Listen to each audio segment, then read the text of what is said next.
Почитувани, десетици граѓани кои го блокираа патниот правец Струмица Радовиш се мета на заплашување од страна на МВР.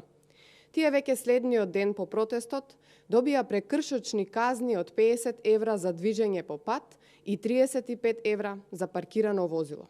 Тие ниту се движеле по пат, ниту паркирале возило непрописно, туку мирно во време траење од 1 час го изразија својот револт, протестираа против предлогот на власта за бугаризација и го блокираа патниот правец Струмица Радовиш. За прогонот да биде уште поочигледен, МВР пишале казни и на граѓани кои воопшто не биле дел од протестот за истиот случај. Од ова јасно се гледа дека казните се пишувани по однапред даден список и целта е заплашување на народот да не си протестира и да не си ја брани државата.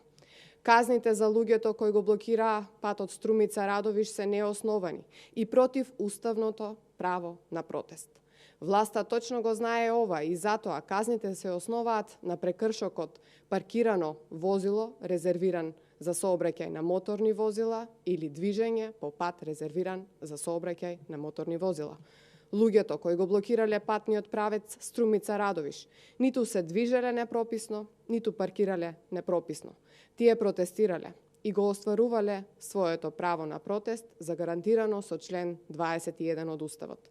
Граѓаните имаат право мирно да се собираат и да изразуваат јавен протест без претходно пријавување и без посебна дозвола. Користењето на ова право може да биде ограничено само во услови на воена и вонредна состојба, гласи членот 21 од Уставот, кој власта го прекрши.